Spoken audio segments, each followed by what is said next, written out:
Шавуа, добрый вечер. Я согласился на лекцию, надеюсь, что это было правильное решение. По завершении лекции скажете. Так, я решил назвать лекцию вот именно таким образом, из-за того, что я убежден в том, что черкесы занимались одомашниванием не только растений, животных, но и в целом пространства, где они проживали, в особенности лес. Он, если рассматривать его как организм целостный, он был одомашнен. И сделано это было, мне кажется, максимально уважительно по отношению к предмету одомашнивания, то есть к природе, к окружающей среде. Поэтому начинаем. Вот. Первый слайд, конечно, надо сразу дать этому понятию объяснение, что такое черкесские лесосады. Есть разные трактовки, скажем так, можно биологически это трактовать, можно трактовать с точки зрения обывателя, там, простого человека. Я бы попытался это по-другому понять. Это попытка компромисса между идеями об укрощении дикой природы и сохранения ее естественного, непорабощенного начала. То есть лесосад — это и дикое пространство, это и домашнее пространство, окультуренное, скажем так, пространство. И если на это смотреть с точки зрения философии, мне кажется, вот это, скажем так, адекватное определение. И я надеюсь, что вы со мной согласитесь по завершении этой лекции, когда я обо всем расскажу, о чем как бы планировал. Вот, если убрать в сторону черкесов и, в принципе, посмотреть на всю историю человечества, на цивилизацию, то вся наша цивилизация, вся наша история — это одна сплошная попытка сделать наш окружающий мир, который был всегда диким, более понятным и безопасным. Человек всегда ищет комфорт и ищет безопасную какую-то среду. И дальше, исходя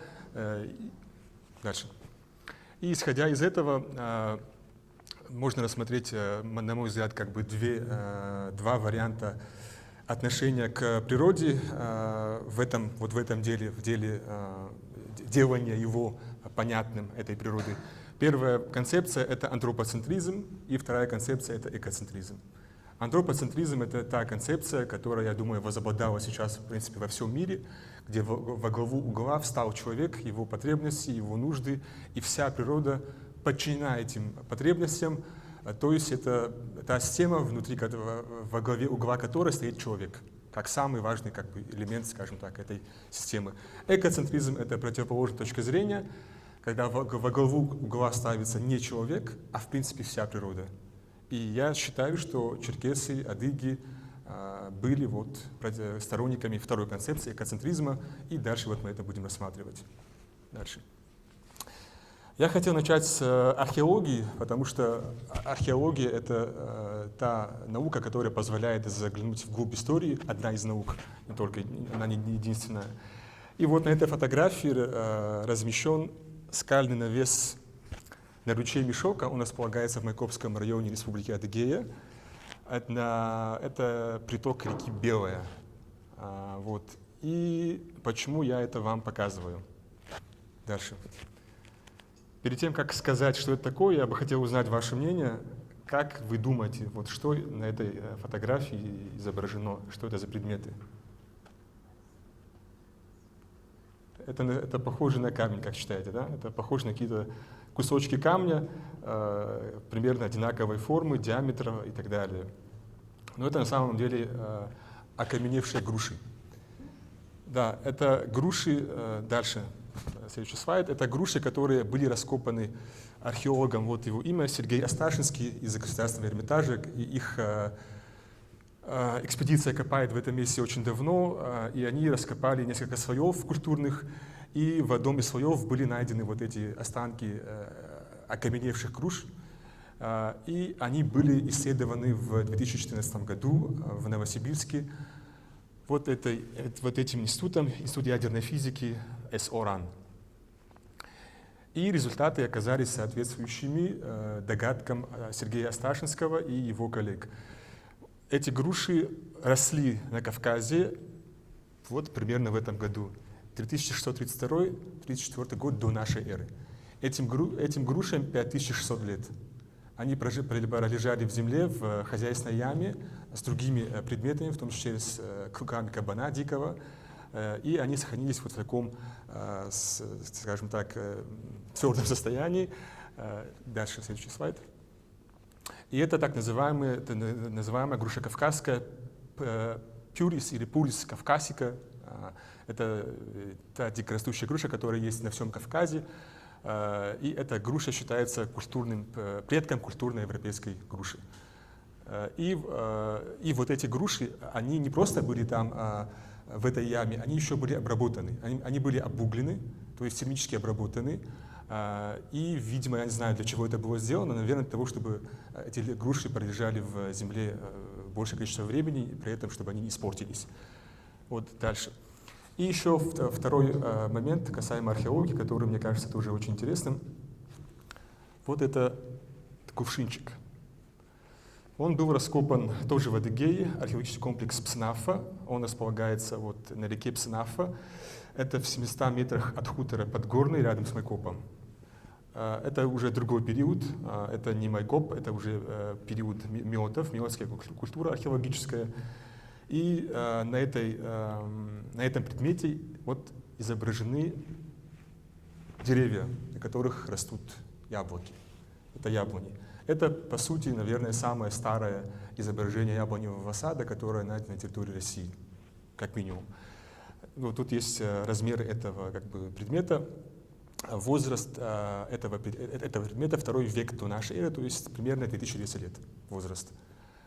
Это было раскопано совсем недавно, лет 7-8 назад, и я считаю, что это великолепный просто образец керамики, и не просто керамики, а керамики, где изображен древний яблоневый сад. Вот, дальше идем. Вот, выходя из темы археологии и переходя в тему фольклора, именно нардского эпоса, я хотел бы рассмотреть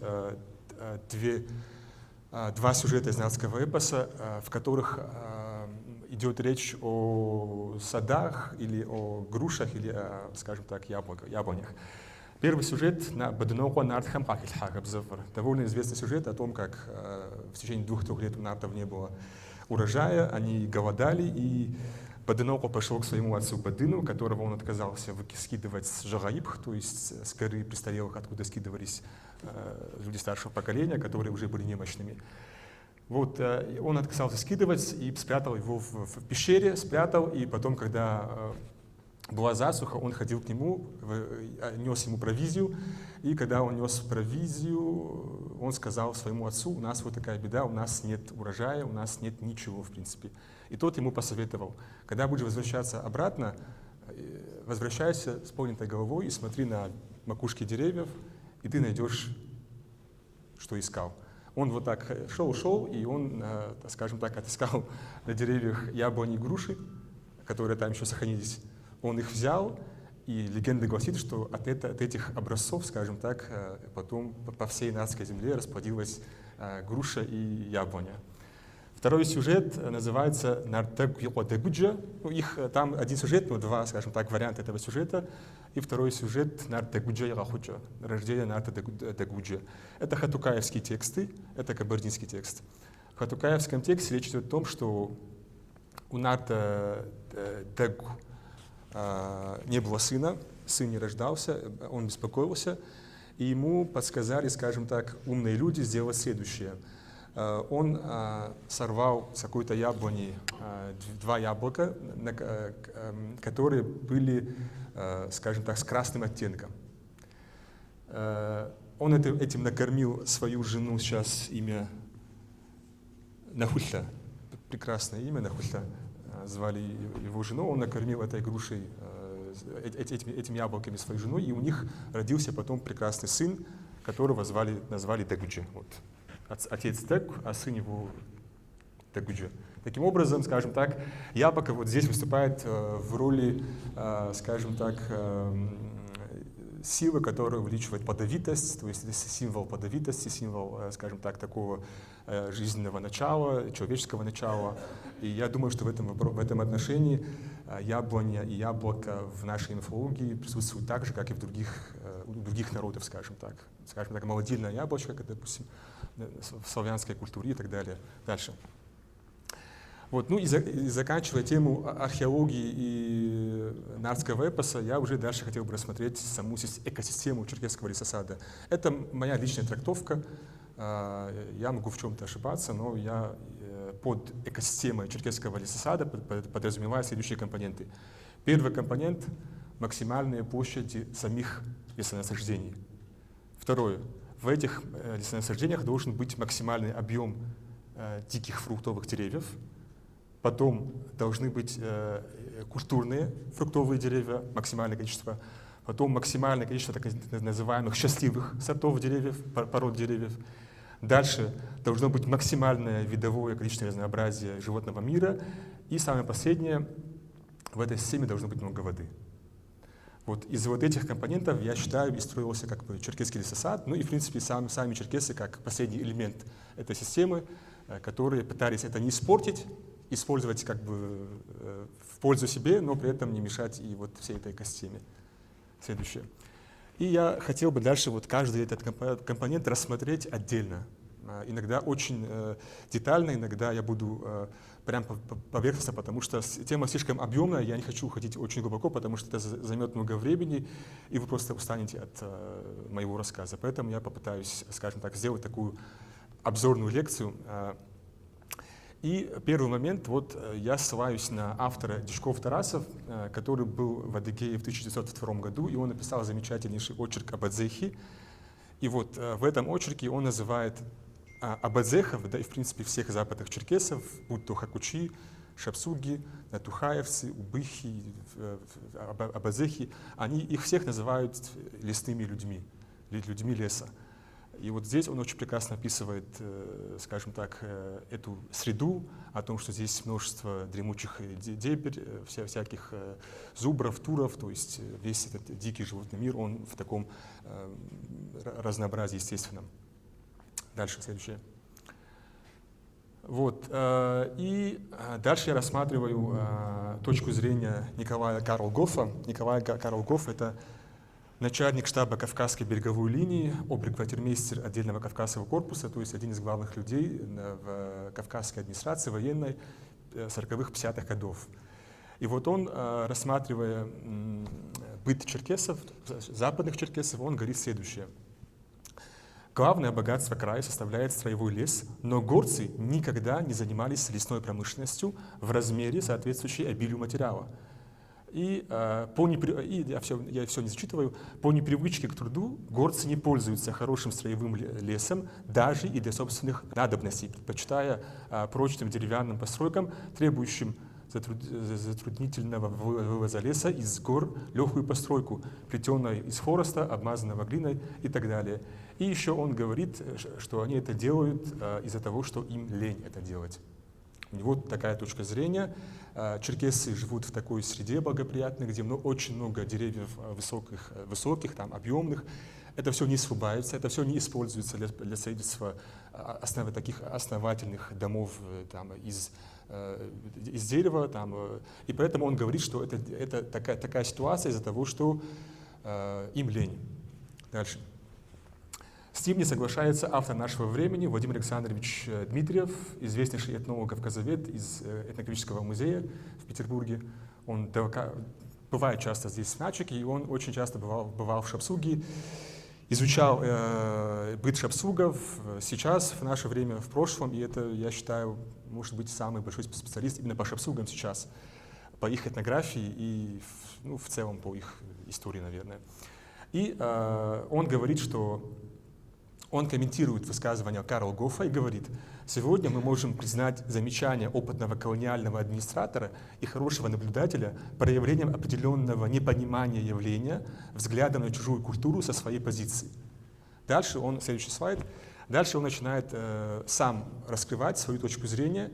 Я, в принципе, говорю то же самое, что и Дмитриев, но я говорю чуть-чуть по-другому, и я делаю, скажем так, ссылки на другие вещи, но, в принципе, я не отхожу от той точки зрения, которой руководствуется Дмитриев.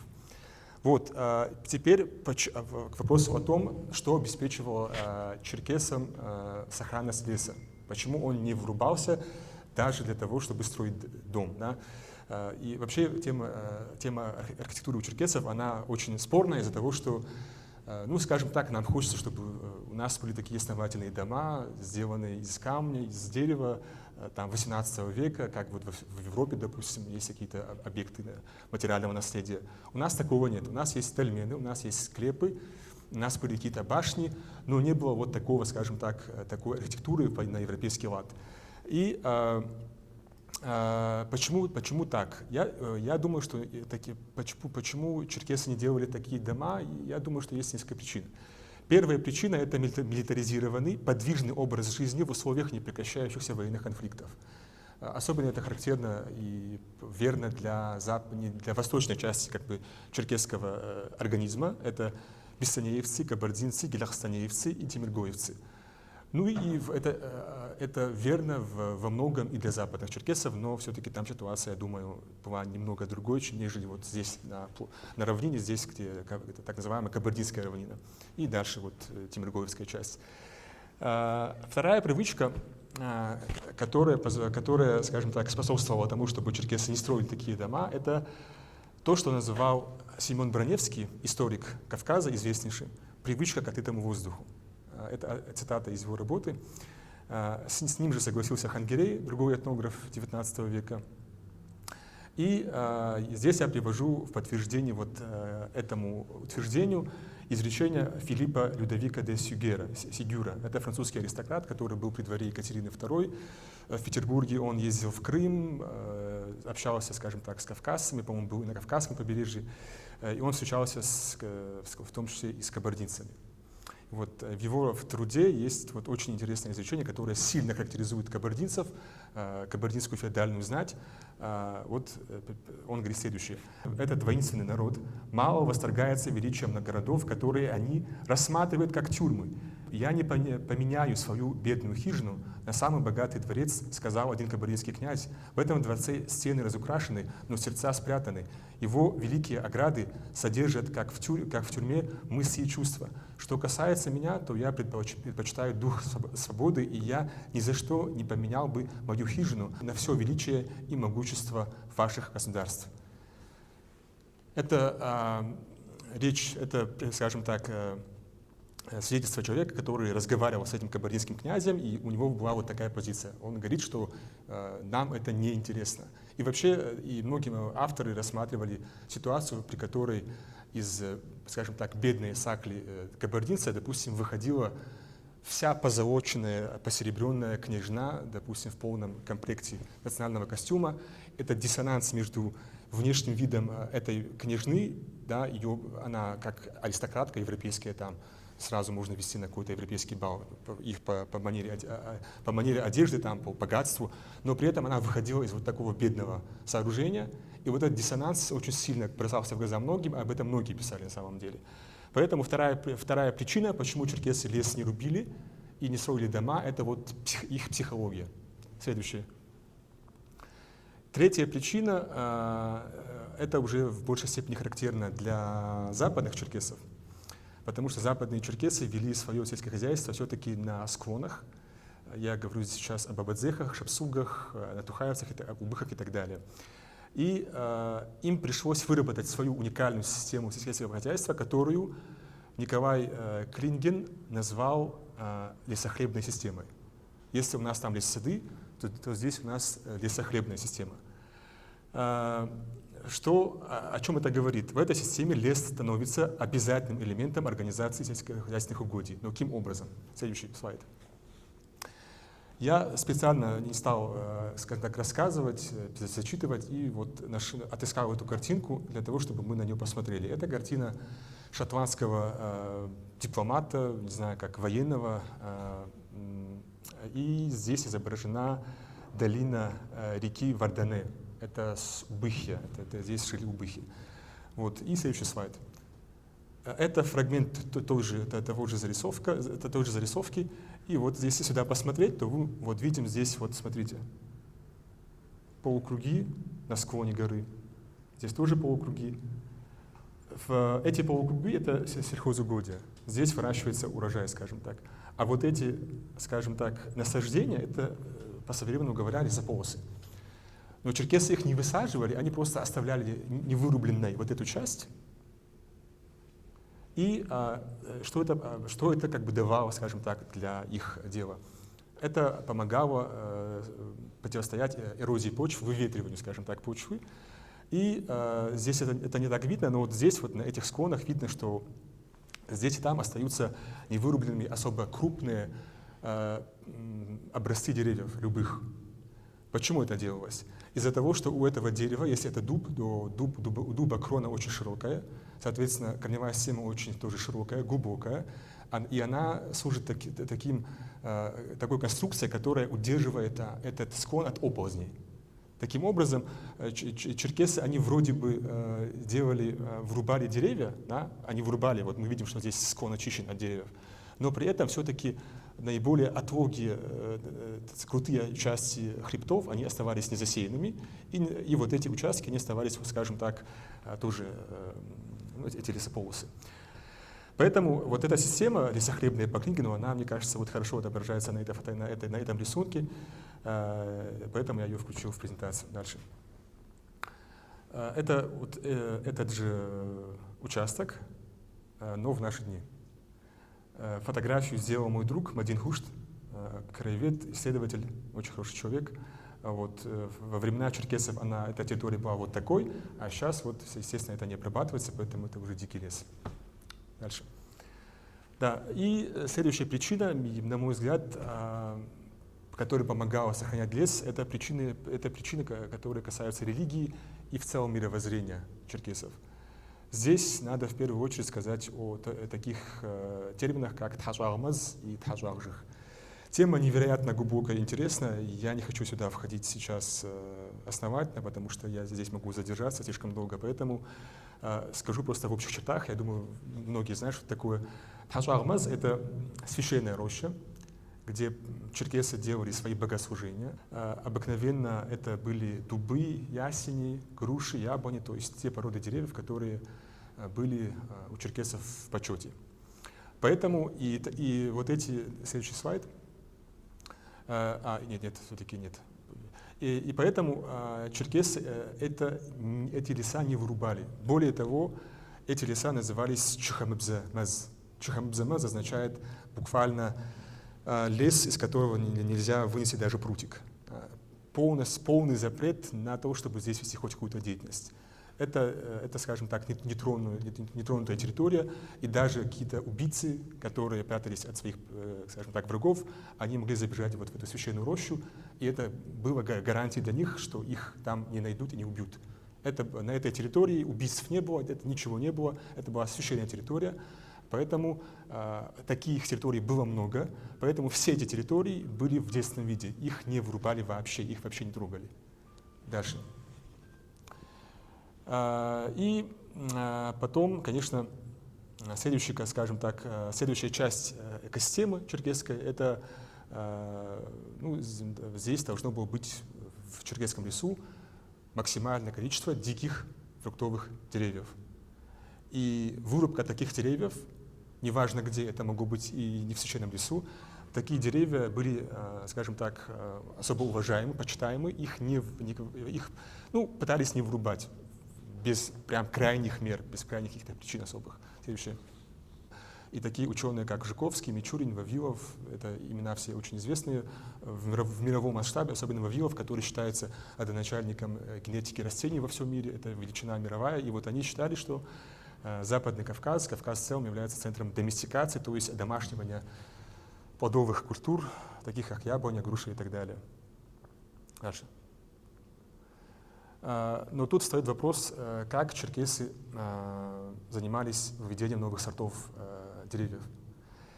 Когда я не знал эту тему так, как знаю сейчас, я думал, что они этим занимались как примерно сейчас, что они экспериментировали, там, сажали деревья, там, не знаю, брали семечку, там, высаживали, смотрели.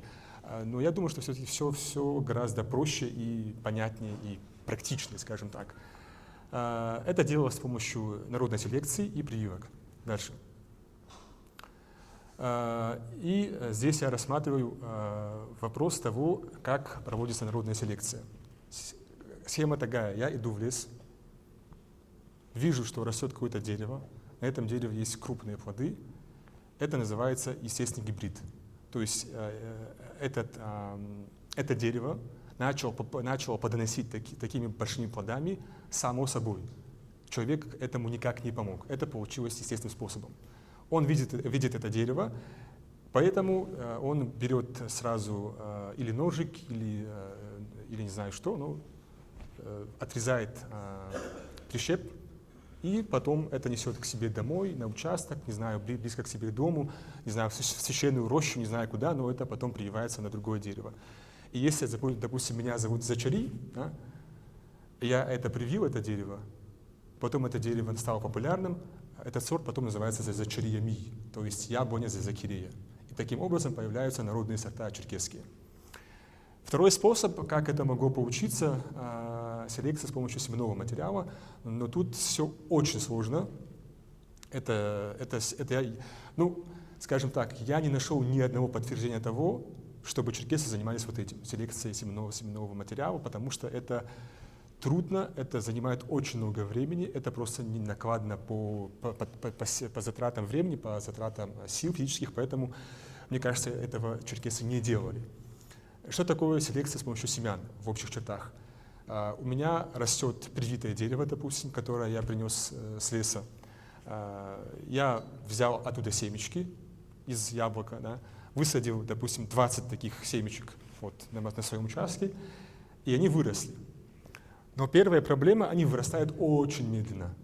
По подсчетам ученых, черкесские сорта начинают плодоносить где-то через 20-25 лет после высадки. То есть это очень долго. Сидеть и ждать 20 лет, пока там что-то вырастет, это так себе идея. Но в чем проблема? Я посадил дерево, у которого есть вот плоды, вот, допустим, не знаю, такого размера, они красного цвета. Если я вырастил из семечки этого дерева другое дерево, нет никакой гарантии, что на этом дереве будут такие же плоды. Тут это полностью русская рулетка, тут ты не поймешь, что у тебя может вырасти или прям дикий вид, то есть это генетика вот этого подвоя, дикого, скажем так, дикой груши или дикого яблоня, допустим, она возьмет вверх, и культурная груша, допустим, превратится обратно в дикую грушу, если мы выращиваем его через семечки. Или же это может быть в лучшем случае гибрид, то есть это может быть что-то среднее между дикой грушей и культурной, да? Или это может быть в очень редких случаях что-то даже лучше оригинального, скажем так, материнского материала. Поэтому сидеть вот так и пытаться экспериментировать, это очень трудно, и я думаю, что этим черкесы не занимались. Второй способ, я думаю, появился уже в наше время, когда появилась высокая наука, не знаю, генетика, там, пробирки, микроскопы и так далее. А черкесы вот занимались а если я принес прищеп и привил это на дерево, это 100% гарантия того, что на этом дереве вырастет то же самое, что и на материнском.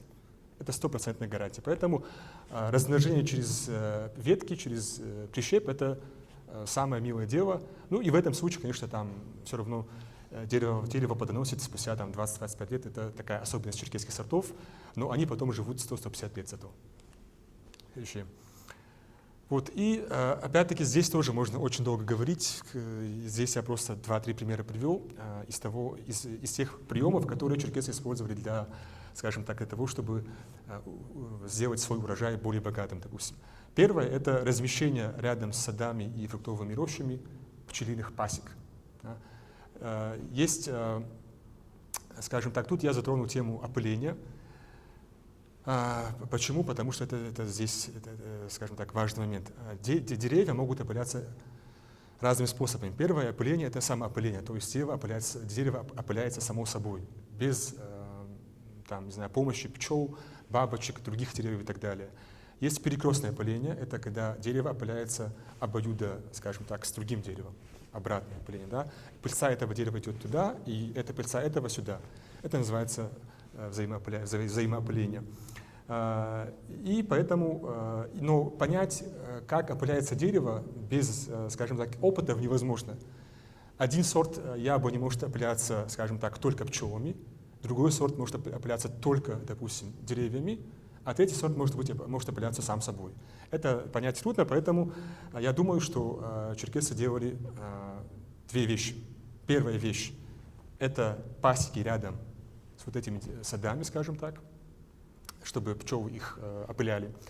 И вторая вещь — это высаживать рядом с, если там нет в диком виде, принести из леса, допустим, и высадить на своем участке рядом с культурным деревом, дикое дерево. Это может быть яблоня, груша.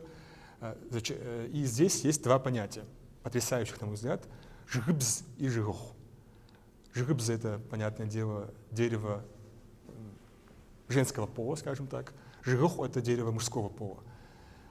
На мой взгляд, жгыбз — это то, что опыляется, а жигох — это то, чем опыляется. Почему жгыбз, то есть, скажем так, почему культурный сорт, он должен опыляться диким сортом? Есть естественная такая причина. Культурные сорта, срок их опыления, он очень короткий, а срок опыления диких сортов очень долгий. И если я высадил у себя на участке дикое дерево, да, дикую яблоню, грушу, то пыльца с этого дерева может опылить 3-4 сорта яблонь и груш, которые цветут в разное время. И таким образом обеспечиваю максимальное опыление всех деревьев. Поэтому черкесы высаживались рядом с культурными сортами, дикие сорта. И я такое видел своими глазами в селении Каменномостское, на участке Хаснаби Бишенова, моего друга, плодовода и ученого. Но это делал не он. У них там растет дерево, которое называется авуж, это яблоня.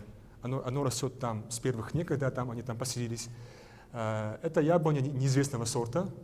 И когда этот участок был выдан в пользование Бишеновым, там уже на склоне, там у них участок такой с уклоном, и на склоне вот этого участка рос, видно, что это высажено руками, росла дикая яблоня, которая опыляла культурную, скажем так, свою сестру, скажем. И вот таким образом жигох и жгыбз — это два таких понятия, которые объясняют, почему эти понятия появились. Это, скажем так, биология размножения деревьев. Следующее. Я это назвал обряд осеменения деревьев. Весной, когда деревья размножаются, то есть они опыляются, дует ветер. И этот ветер называется джгу. Гу — это сейчас бык, но если говорить в общем, то это осеменитель, то есть это производитель, какой-то самец, скажем так. Ж — дерево, поэтому жгу — это буквально ветер-осеменитель. Ветер, который дует весной, когда деревья опыляются, назывался черкесами ветер-осеменитель. Черкесы понимали, что идет опыление. Это называется по-черкесски ушасын. Этот термин сохранился в западном диалекте, слава богу. И ушасын — это, кстати, как раз идет речь об опылении. И когда вот это происходило, черкес-старик, скажем так, старейшина семьи, шел в амбар, брал там палку, свою, скажем так, ритуальную палку, шел в сад, постукивал по каждому дереву и поздравлял их с начавшейся порой, скажем так, осеменения. Он говорил: «Вхофен тхамиш, тха да сделает это», имеется в виду осеменение, «для вас удачным». «Тхам в паригазара, тха да уместит в вас это», имеется в виду семя. И таким образом он поздравлял каждое дерево по отдельности и желал плодовитости в этом году. Вот такой очень красивый, мне кажется, интересный обряд. Дальше. И мы делали инсценировку этого обряда, снимали в 2019 году, если не ошибаюсь. Почему я это сюда включил? Это для меня очень важно. Мы это сняли, и через пару месяцев, к сожалению, умер Гусейнов Олег, который сыграл роль этого черкесского старика. Это было снято для моего фильма, и, скажем так, это память об Олеге, прекрасном человеке, который был и театральным деятелем, который был журналистом, писателем. Это была потрясающая личность. И самое главное, он был очень чистый, честный человек, поэтому я решил важным показать этот фрагмент, мою фотографию, записанную, не записанную, а сделанную в селении Кенджи.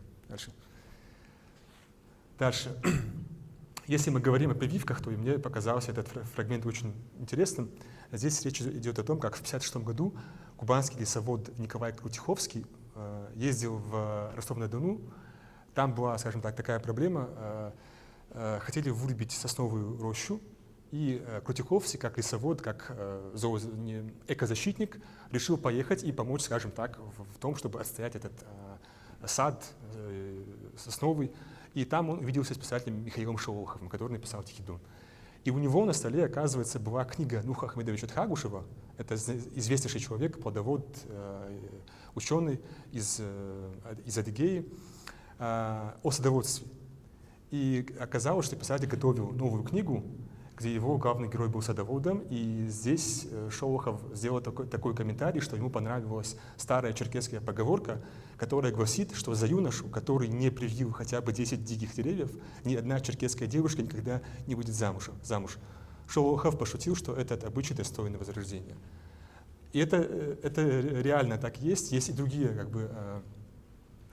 другая информация о том, что за убыха, который не высадил 50 деревьев, ни одна убышника там не выходила замуж, допустим. Это был такой способ стимуляции черкесов на то, чтобы они были садоводами со стороны прекрасного пола. Следующее. И вот, если мы говорим про прививки, здесь я вам показал привитые деревья, которые я заснял в селении Аушигер.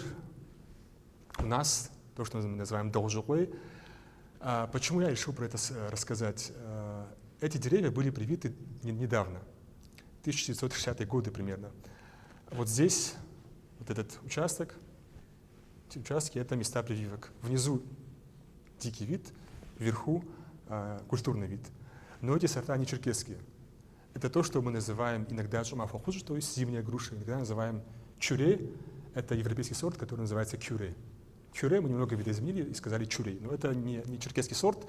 Но имя этого старика, я это узнал, по-моему, Пицуев Александр, его звали. И он в 50-е, 60-е годы сам по себе здесь, в Кабардино-Балкарии, ходил и по старой адыгской привычке еще прививал вот эти деревья. Хотя эти сорта уже были не адыгскими, но все равно сама привычка, она осталась, и мне это показалось очень интересным фактом. Дальше. А здесь я вам показываю то, что я сам заснял в станице Темнолесская. Это Адыгея, то, что мы называем Мизмай. Вот этой груши, по подсчетам ученых, около 300 лет. Это просто громадная груша, это своими глазами видеть, это просто не знаю, как это описать, но на фотографии этого не видно. Это огромная махина, которая растет прямо посередине леса. Она возвышается над всеми, и она еще прекрасно плодоносит. Прекрасно. Около 300 лет, и это еще живой, скажем так, объект. И я его просто привел в качестве примера объекта прививки. Дальше. Здесь я ухожу, скажем так, в восточную часть исторической Черкесии, в Кабарду, и делаю упор на кабардинском садоводстве. Я много пытался понять, что было здесь в Кабарде, хотя бы в 18 веке, допустим, в 19 веке, что здесь было с садоводством. Долго искал, копался и нашел пару фрагментов, которые, мне кажется, дают примерно понять, о чем идет речь. И вот я сначала привожу изречение из работы Иоганна Баренбергера, это инженер-топограф, который был на службе Российской империи, и труд его написан в 1834 году, и он говорит следующее. Описывая Кабарду, он говорит следующее. У них нет ни садов, ни огородов из-за того, что они часто меняют места своих поселений. Здесь логика прекрасная, понятная. Если ты перемещаешься с места на место, высаживать в этом месте дерево, через 5 лет уходить, оставлять его как бы без присмотра, смысла нет заниматься садоводством. Вроде бы есть как бы в этом какой-то смысл. Но есть другие источники, которые опровергают Баренберга, и это уже вот следующие цитаты. Да. Первый из них — это Леонид Штейдер, это уже 1781 год, это офицер российской армии, предшественник, который был в центральной части Северного Кавказа, и он описывает речку Назиран, это современный город Назрань, примерно этой территории, это современная Ингушетия, тогда это еще Джиластаней и Дагестанова Кабарда. И он говорит следующее. На южной стороне можно обнаружить остатки второго расселения малых кабардинцев, например, надгробные памятники, абрикосы и другие фруктовые деревья, и их прежних садов и тому подобное. То есть этот автор писал на 50 лет раньше, чем Баренберг, и он говорит о том, что в Назрани, современной Ингушетии, он видел остатки садов малокабардинцев и астанеевцев. Я думаю, что это прекрасный источник для того, чтобы утверждать, что садоводство в Кабарде было. Но в каком виде оно было? Было ли оно в таких масштабах, как в Западной Черкесии? У западных черкесов я сомневаюсь. Есть ли это объективные причины? Здесь не так много леса, как в Западной Черкесии. Здесь леса тоже есть, но их не так много. И все-таки кабардинцы не такие, в кавычках, лесные люди, как, допустим, Бадзехи и Шапсуги. Поэтому ссылка на Штедера, мне кажется, верной. Следующее. Дальше я ссылаюсь на Жан-Шарля де Бесса. Это уже венгерский ученый, этнограф, известнейший, который приезжал на Кавказ в 29-30 годах. Он был здесь в экспедиции с другими венграми, этнографами, учеными, которые хотели найти здесь, на Кавказе, родину венгров, прародину венгров. Они на полном серьезе думали, что венгры являются кавказским народом, поэтому они приехали сюда, изучали быт кабардинцев, балкарцев. И на пути в Начик, он вот здесь говорит, что мы прошли Чегем, и мы здесь увидели прекрасную долину и так далее. И здесь он говорит о домах, селах князя Мурза Мисаоста. Я думаю, это какой-то князь из линии Мисостовых, он не уточняет, кто именно. И он говорит: с удовольствием я смотрел на поля с кукурузой, горохами, бобами и фруктовые сады. А это уже Яков Абрамов, автор конца XIX века, и он описывает уже Атажукинский сад. Ну, это тоже отдельная тема, здесь я тоже не буду далеко уходить, но он описывает, скажем так, самую красивую картину. Сад уже был в запустении, деревья вырубались, но он говорит, что это был прекрасный сад. В верстах в 7-8 от Слободы Начик, вверх по реке того же имени, некогда был кабардинский аул, а при нем рос прекрасный сад, значительно превосходящий своими размерами Атажукин. Сад этот подвергся такому же расхищению со стороны русских, как и Атажукин, и в настоящее время представляет еще большую мерзость запустения, чем последний. Он не говорит, что за аул это был кабардинский, но учитывая, что здесь на берегу Начика жили около 15 аулов кабардинских, это были примерно или Вакахабля, Выковский аул, или Вакохабля, Вакоевский аул. Оба аула полностью исчезли во времена русско-кавказской войны. Некоторые выселялись, некоторые растворились в других аулах. Я думаю, что это были сады вот этих двух кабардинских аулов, Вакахабля и Вакохабля. Дальше. Это, в принципе, можно было уже опустить, но мне это очень понравилось, я решил озвучить. Это Симон Джанаши, уже другой автор, 1929 год, грузинский этнограф, и он сделал следующее. Он начал из Абхазии, прошел через всю историческую Черкесию и закончил в Нартане. Он объездил всю эту территорию и гостил в каждом ауле, записывал все, что он видел. И он здесь описывает ситуацию в Нартане. Он говорит следующее. Очень большой красивый аул, полностью утопает в садах. Жители аула живут особенно чисто, из города только плетеные, улицы узкие, извилистые, растительность здесь богатая, аул расположен у берегов реки Начик, откуда в деревню проведены маленькие канавы, то есть ведется орошение. Моя хозяйка, фамилия Таубекова, одинокая женщина, вдова, меня встретила с большой радостью. Пока Таубекова не было дома, она, чтобы мне не было скучно, показала свой сад, собрала для меня фрукты. Когда мы вернулись, накормила нас тем же, он здесь пишет хожабха, перед едой всегда моем руки. Вечером сыр, молоко, паста и так далее. И дальше самое прекрасное. После ужина хозяйка, в скобках которая после долгих уговоров садится с нами, по своей инициативе берет гармонь и играет. То есть женщина развлекает, скажем так, гостя. Мне кажется, очень прекрасная картина. Нартан, утопающий в садах. Таубекова показывает грузинскому гостю сад, срывает для него плоды, угощает его в Кунацкой, и в конце она играет для него на гармонии. Следующее. Вот. У груш и яблонь тоже есть генетика, тоже изучается, как как и у людей. И я решил тоже про это поговорить. Тут очень длинное заумное название статьи «Оценка генетического полиморфизма современных сортов и автохтонных форм груш Северного Кавказа на основе анализа микросателлитных локусов». 4 автора. Я знаком с первым. Супрун Иван Иванович — это генетик, который работает в Краснодаре, в Институте садоводства и так далее. И они дальше. Они взяли 5 образцов. Следующий слайд. Они взяли 5 образцов черкесских груш. Вот здесь перечисляется барака, приляка куш, скороспелая черкесская и так далее, 5 сортов. Они сделали так называемый кластерный анализ. У нас есть 2 кластера. Первый кластер. Сюда входят черкесские сорта и кавказские дикие груши. Это, скажем так, одна группа для исследования. Вторая группа — это европейские и российские сорта. То есть те сорта, которых на Кавказе в принципе не было, они автохтонные. И они исследуются и сравниваются друг с другом. И что здесь как бы выявлено?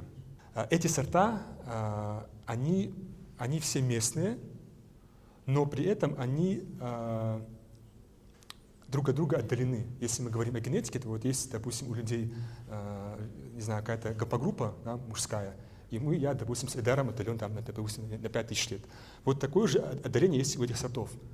И это говорит о чем? Это говорит о том, что селекция этих сортов, она шла долгое время, это был не 1 век, мягко говоря, и это шло на большой территории. Поэтому эти сорта черкесские, они оказались полными, скажем так, продолжателями генетики старых, не старых, а вот этих кавказских сортов, диких, и при этом они оказались очень, очень разнообразными. Дальше. И здесь как бы вывод последний этой статьи, что полученные результаты подтверждают предположение о происхождении аборигенных черкесских сортов груши от форм груши кавказской из местных популяций и, соответственно, свидетельствуют в пользу наличия на Северном Кавказе обособленного очага доместикации груши. То есть генетически мы подтвердили, что на Кавказе был свой центр одомашнивания груш в данном случае. И это сделано с помощью генетики. И мы тоже влезли в это дело. Мы, скажем так, пару лет назад договорились с Иваном Ивановичем. Этого человека зовут Хасанби Бишенов, этого человека зовут Тагир Пшихачев. Это оба ученые плодоводы, кандидаты наук. С ними я сделал следующее. Мы объездили всю республику и собрали сначала 27 сортов яблони и груш. Эти сорта найдены на участках людей, в лесах, в старых стадах. Мы это все собрали. Вот у меня в руке вот эти конверты. Сначала срывается летом листва зеленая. Она кладется под тень, допустим, в доме где-то, не знаю, без разницы. И эта листва высыхает в таком зеленом виде. Это высушенная листва запаковывается в вот такой пакет и отправляется в лабораторию, и из этого извлекается биоматериал, и мы понимаем генетику этого растения. Дальше случилась трагедия. Все, что мы отправили, они потеряли. Это было для меня ужасно, потому что особенно этот человек, Тагир, он был даже в Верхней Болгарии из-за этого. Он взял образцы с груши, которая растет рядом с Аклей Каснекулиева. Что мы сделали дальше? Ну, я собрать снова 27 сортов не мог, но мы снова по второму кругу собрали. И вот эти сорта, они проанализированы вот этим Иваном Ивановичем в Краснодаре. И мы взяли сорт Кабачоковский, это верхний куркужин, взяли шугуновский нартан, взяли летнюю грушу нартан, потом арсадек, яблоко пресное каменномостское, куркужиновский сорт, он называется абзуановским сортом. Дальше груша Худжзав Агба называется, груша сплюснутая. И вот эти сорта они проанализировали. Нам обещают, что будет статья, вот наподобие первой, с описанием этих сортов. Но вот здесь есть какие-то символы, я не понимаю, что это такое, просто привел в пример. Нам сказали, что кроме одного сорта, я не знаю какой, все остальные местные. Они не привозные, не европейские, не российские, они все местные, кавказские сорта. Как они появились, я не знаю. Но они появились. Вот этот сорт шугуновский, допустим, почему он шугуновский? Потому что его впервые принес в село Нартан старик по фамилии Шугунов. И от его фамилии пошло, скажем так, пошло название этого сорта. И дальше следующее. Ну, на этом закончим тему генетики, там есть и другие как бы фрагменты, но это пока не важно. Если мы вернемся к теме экосистемы черкесского леса, то я должен вам объяснить, что такое понятие «счастливый сорт дерева». Это называлось по-черкесски «жигмаху». Есть несчастливый жигмуа и счастливый жигмаху. Что такое счастливый?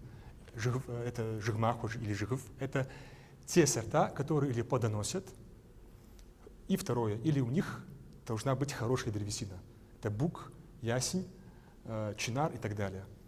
Допустим, такие сорта, как ива плакучая, считались несчастливыми из-за того, что у них структура древесины рыхлая, она не подходит вообще ни для чего. Поэтому такие сорта считались несчастливыми, и поэтому пытались вот сделать процент вот этих счастливых сортов максимально возможным. Почему? Потому что если у тебя есть вот эти сорта, у тебя всегда есть материал для, не знаю, того, чтобы сделать стол, что угодно. Да? И опять-таки здесь тоже я могу много чего рассказать, но я только две темы затронул. Второе понятие, да, это то, что мы называем бжоушхамаз. Перевод «лосевые леса», ну, «лосевые» это в кавычках. Что здесь имеется в виду? Бжоушхамаз, бжо — это вообще лось сам по себе, животное вот такого примерно размера, высокое животное. И молодой лес, из которого видно голову лося, считался, скажем так, табу.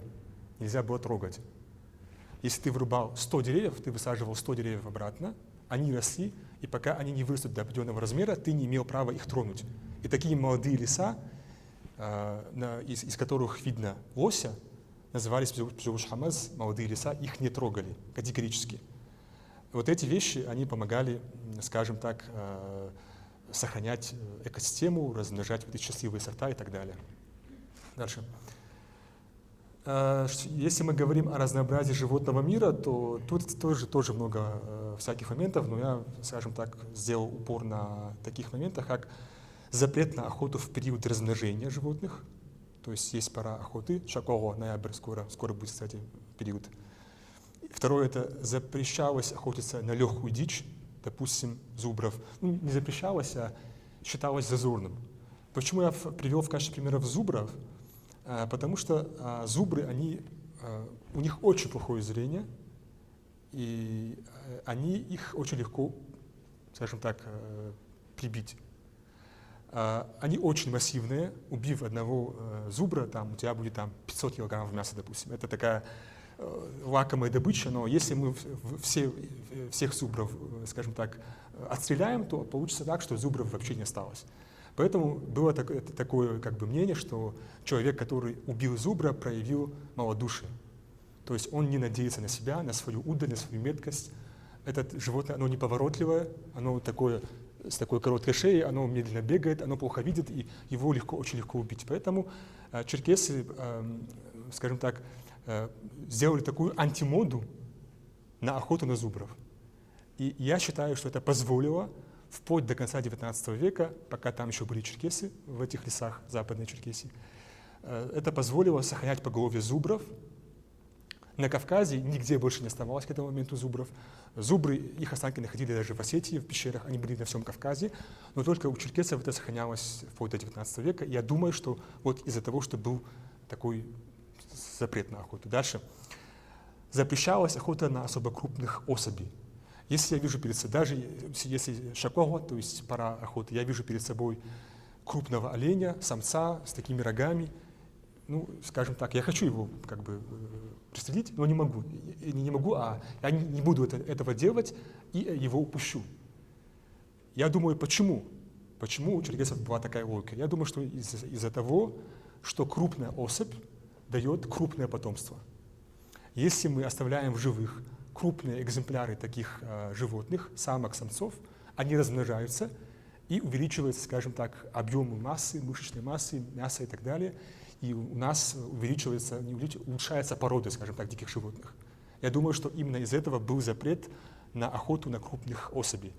Дальше запрещалось убивать сверх необходимого.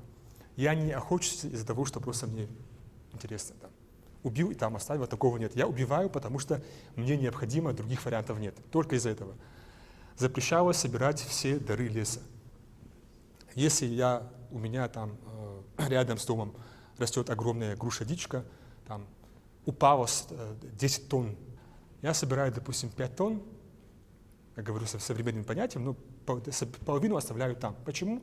Потому что есть кабаны, олени, которые должны питаться зимой, и это оставляется для них, это их доля. Это должно им остаться, чтобы они не умерли с голоду зимой. Если не умирают травоядные, не умирают и хищники, это уже цепочка биологическая. Таким образом, мы сохраняем, скажем так, для животных их кормовую базу. У черкесов есть поговорка: даже чума после себя что-то оставляет. Поэтому человек после себя оставляет в лесу дары леса. Не только для себя, но и для животных. И вот такие меры, они помогают сохранять в черкесском лесу максимальное видовое и количественное разнообразие животных. И, конечно, чем это еще полезно? Если кабан съел, скажем так, дичку, грушу, он испражняется в другом месте, его семя порастает в другом месте и вырастает новое дерево. Таким образом, это как бы идет размножение дерева, это тоже такая биологическая цепочка. И это все позволяло в том числе сохранять лес. Такая вот крутящаяся такая экосистема, замкнутая в себе, гармоничная. Дальше. И вода должна быть в лесу, поэтому мы не трогаем, конечно, источники, это реки, озера, их не загрязняем там, и так далее. И большим ПСАПа считалось обустройство родников. Это я взял из книги Хабибы Хабикировой «Мир дерева в культуре адыгов». Есть такая прекрасная монография. Там написано, это от информантов в Карачаево-Черкесии записано: «Жир псына обшанану нах псапа шагом». Нет больше ПСАПа, чем оставить после себя дерево или колодец. Поэтому, если у меня, допустим, умер отец, я хочу сделать в память о нем какое-то благое дело, я могу пойти посадить дерево, я могу пойти вырыть колодец, его обустроить, и это будет колодец в памяти моего отца, и это такое богоугодное дело. Поэтому в черкесских лесах и, в принципе, в Черкесии было очень много родников, которые носили имена людей, в чью честь это сделано, или имена людей, которые это делали. Таким образом мы получаем такую экосистему. У нас есть огромный лес, там есть очень много диких деревьев, культурных деревьев, у нас есть дикие животные, у нас есть реки, озера, родники, и у нас есть максимально благоприятная среда для проживания. Эта среда нам понятна, мы ее одомашнили, мы ее приручили, но сделали это очень мягко. И здесь я хочу привести аналогию. Авторы, которые писали о том, как черкесы обращаются с лошадьми, говорили, что черкесы не бьют лошадей, они не ломают их волю. Черкесы не используют шпор, они не используют кнутов. Для чего? Для того, чтобы не сломать волю животного. Животное должно остаться свободным в каком-то смысле.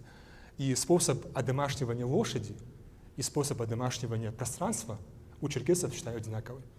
Почему я здесь привел этот остров? Это остров Тикопия, или Тикопия, не знаю, как правильно, расположен рядом с Соломоновыми островами. Это в Тихом океане, очень-очень отдаленное место. Очень маленький остров, 5 квадратных километров. Почему я привел этот остров вам в пример? Я очень долго искал аналогию черкесским садам во всем мире. Пытался найти что-то подобное, было ли что-то такое у кого угодно в этом мире. Я искал специально, но не нашел. Но я нашел тогда, когда не искал. Я читал книгу американского эволюционного биолога, физиолога Джареда Даймонда. Его труд, бестселлер, «Коллапс» называется книга, «Почему одни общества приходят к процветанию, а другие к гибели». И здесь он рассматривает остров Тикопию из-за того, что вот его, это из его книги цитата: «Остальная часть острова служит для одного выращивания продуктов питания. Большая часть острова покрыта садами, где самыми высокими являются плодовые деревья местных или завезенных видов, которые дают орехи, фрукты и другие съедобные плоды». Верни обратно. Да. Вот самые высокие участки, там растет обыкновенный лес, неплодоносящий. Все остальные участки, которые доступны для обрабатывания, это все один сплошной сад. Это примерно то же самое, что и у черкесов. Вот эти копийцы, они сделали такую среду, которая обеспечивала им выживание, и у них еще выработалась такая система жизнеобеспечения, которая подразумевала контроль над демографией людей. Они установили, что этот остров может прокормить, допустим, 1500 человек, и больше этого они не рожали. У них была своя экосистема, 2000 человек, допустим, там живет, у них есть сады и так далее. То есть это домашний остров на самом деле, полностью домашний остров. И он очень маленький, 5 квадратных километров, а то, что было на Западном Кавказе, там были другие масштабы. Дальше. И если мы говорим о том, что дальше произошло, то во времена русско-кавказской войны, конечно, это все пришло в запустение. Здесь я привожу цитату из журнала для чтения воспитанникам военно-учебных заведений, 1947 год. Таких отрывков очень много, я не хочу их зачитывать. Здесь описываются сцены вырубки деревьев. Ну, здесь вот в этом случае он описывает, допустим, так. Тотчас по занятии места на берегу моря, близ устья речки Пшады, генерал Вильяминов приступил к разбивке укрепления. Для этого первоначально истреблены были все окружные леса на расстоянии пушечного выстрела, чтобы тем лишить горцев возможности скрытно приближаться к крепости. Жаль было смотреть на эти могучие дубы, которых сама железная рука времени щадила целые столетия и которые теперь падали под нашей секирой. И таких отрывков очень много. То, что происходило, понятно. Да? Это война, это высылка, скажем так, в Османскую империю. И эта среда, она пришла, в принципе, в запустение в целом. И после выселения черкесов там многие леса были вырублены на продажу и так далее. Дальше. Если мы говорим о периоде после русско-кавказской войны, есть очень интересные фрагменты, которые я нашел. Снова Дьячков-Тарасов, тот же очерк об Адзехе. Этот автор, он рассматривает аул Хакурина-Хабль. Это единственный абадзехский аул, который остался на родине. Он находится сейчас в Адыгее. И он описывает так. В большом Хакуриновском ауле, сплошь заселенном абадзехами, школа помещается в превосходном кирпичном здании с прекрасными классами, лакированными партами, всевозможными классными принадлежностями. Здание расположено в столетнем дубовом парке, при школе прекрасный опытный сад. То есть 1902 год, абадзехи, Хакурина-Хабль, они сделали прекрасную школу из красного кирпича в Хакурина-Хабле, в столетнем дубовом лесу, и они там преподают детям садоводство. Вот этот сад. Вот эти дети сидят на свежем воздухе и занимаются. Не знаю чем, но занимаются. Дальше. Тот же сад, уже другая картина. Это не картина, это фотография. Здесь джагу, проводимый в той же дубовой роще в Хакурина-Хабле. И вот, я считаю, что это прекрасно. Другой аул, хочу привести пример, Тлюсный-Хабль называется. Это тот же автор Симон Джанаши, который был в Нартане. Он сначала был там, потом в Нартан приехал. 14 апреля 1929 года он говорит, что они в ауле Тлюсный-Хабль, здесь живут бжедуги, абадзехи, шапсуги, то есть такой смешанный аул. В языковом плане все бжедуги почему-то. И он описывает семью, где он гостил, но это все не важно. И дальше он говорит так.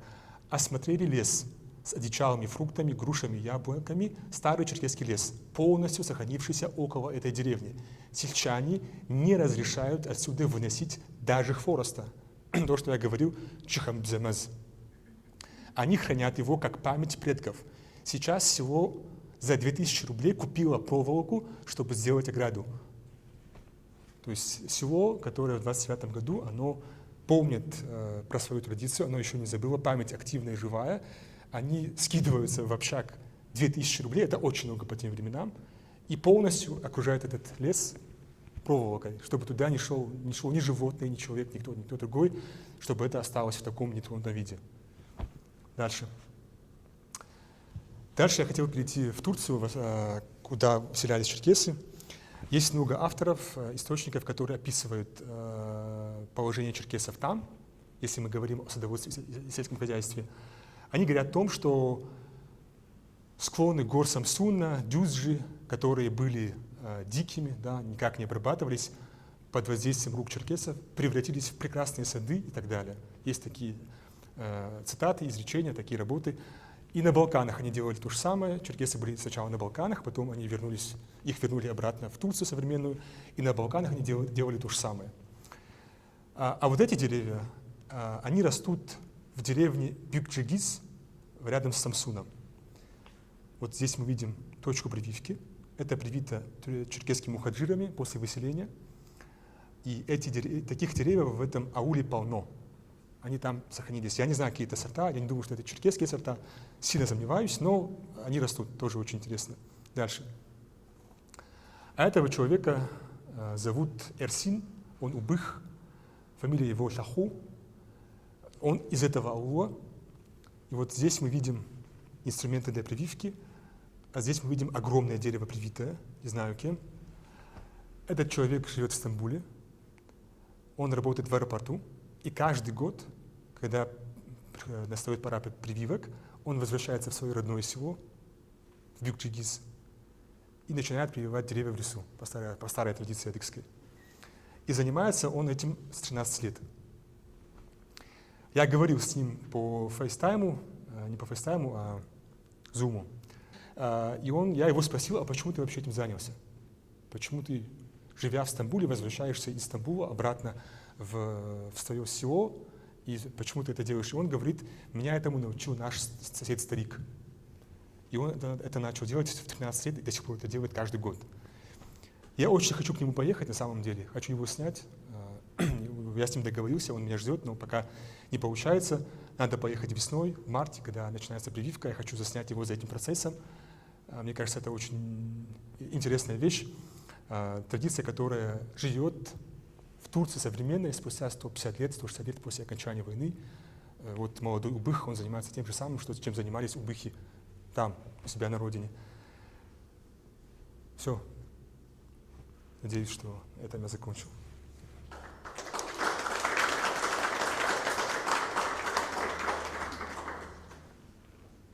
Вот здесь табличка на этом дереве. Это мои родовые тамги шибзуховых. А это дерево, это молодой дуб. Я его высадил в Адыгее. Пишир знает, где это находится. Это находится на водопадах Руфабга, рядом с Майкопом, недалеко от Майкопа. Меценат, человек очень интересный, бизнесмен. Мурат Пибов, он выкупил эти места, сделал там такую рекреационную зону, и он там обустроил адыгский родовой лес.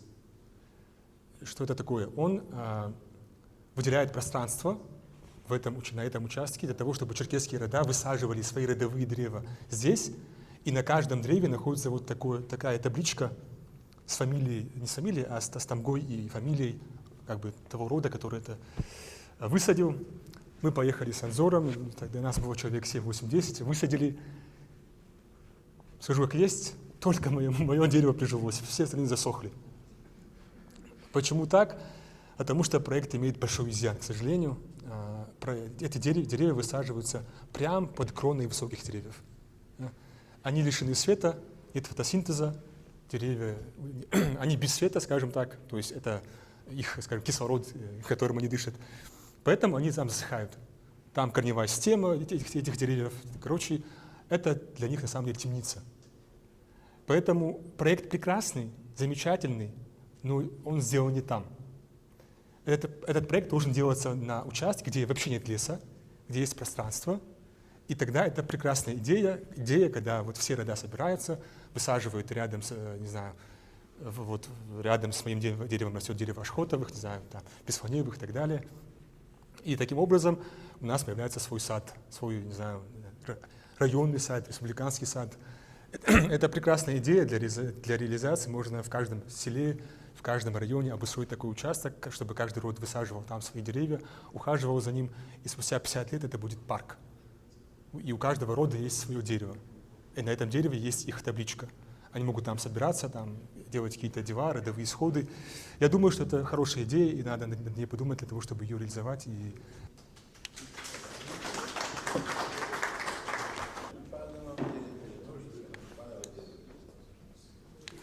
Тюльпановое дерево?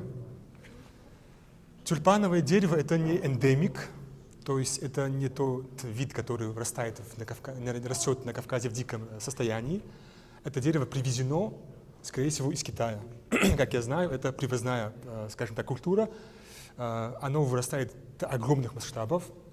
Сейчас такое тюльпановое дерево растет в Шапсуге, и оно считается там священным.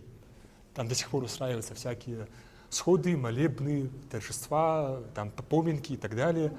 И такие деревья были на всем побережье Западного Кавказа, но наиболее крупный экземпляр, он сохранился вот именно вот в районе, по-моему, Головинки сейчас это находится. Да, Головинка, там находится это дерево огромное.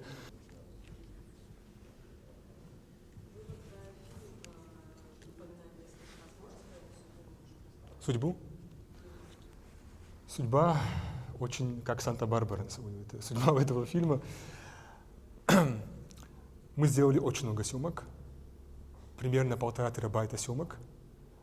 Было 6-7 поездок.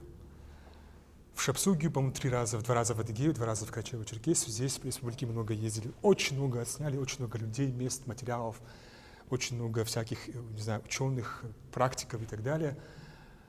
И чем больше я снимаю, тем лучше я понимаю, что эта тема не имеет ни начала, ни конца вообще. У меня был такой план снять там за 2 года и быстро, скажем так, выпустить. Но когда я начал съемку, я понял, что тема гораздо глубже, чем я даже мог себе представить. И я подумал так: я не хочу сделать фильм на скорую руку из-за того, что у меня есть потребность по-быстрому что-то сделать и отчитаться за это. Я хочу сделать фильм, который был бы основан на многолетнем опыте. Я изучаю эту тему около 7-8 лет.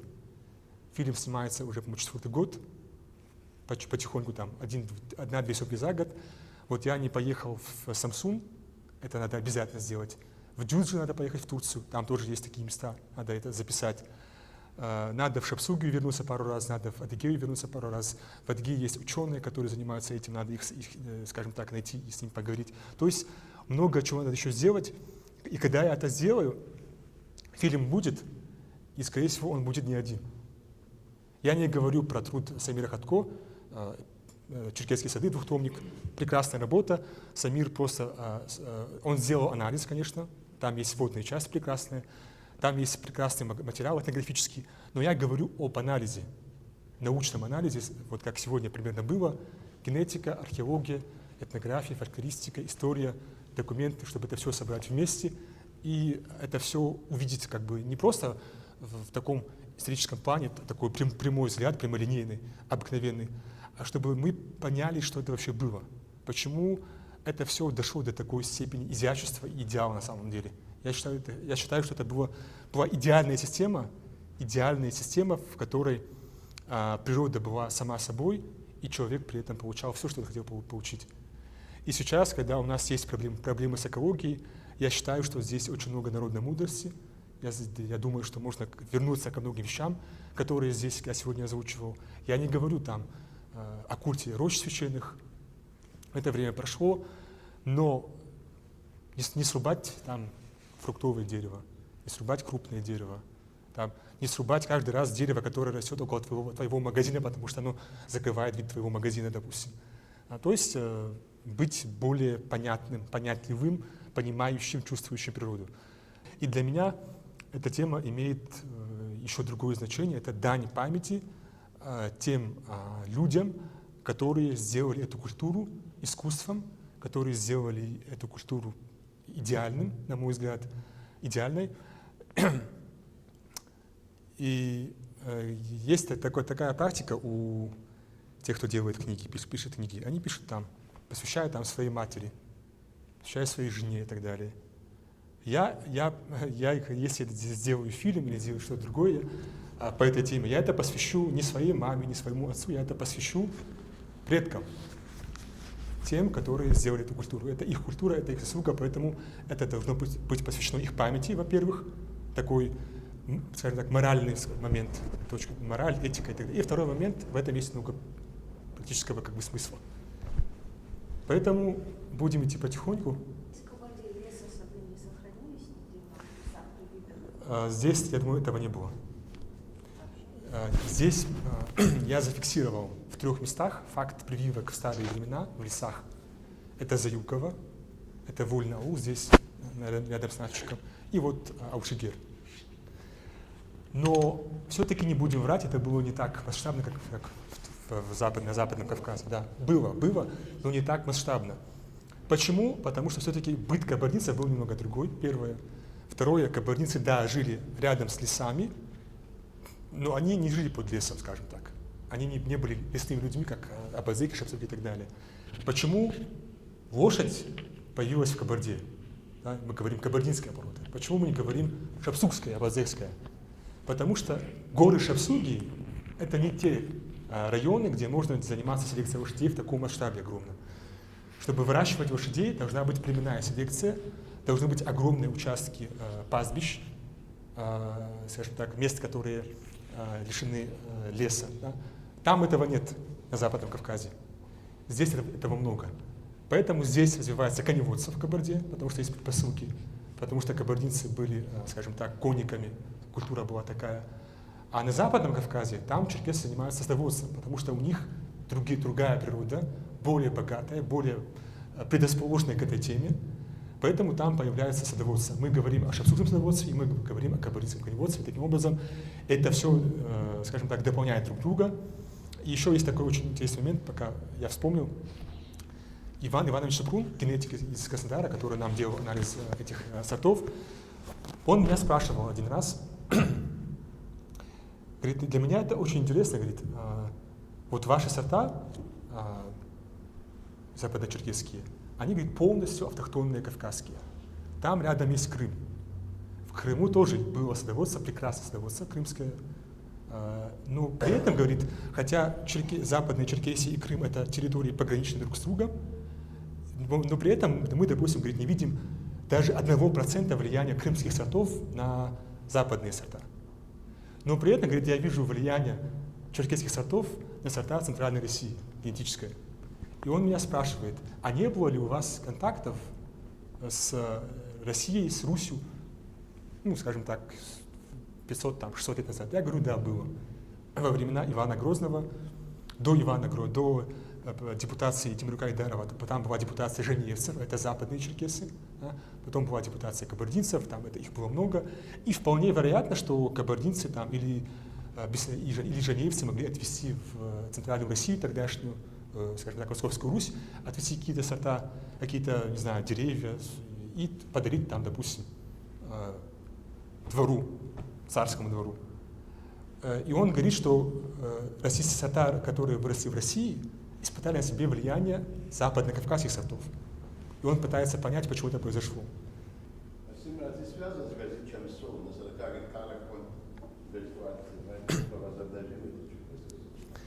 Я брал у него интервью, общался с ним. Он дарил мне свою книгу, которая, кстати, помогла мне очень сильно. Я знаю про этот проект, но проект оказался неудачным. Но самого Гази Чемсо я знаю, прекрасный человек. У него есть книга, называется «Возвращение». Она посвящена теме репатриации черкесов из Косово. И там он говорит, рассказывает в этой книге об одном случае из его жизни.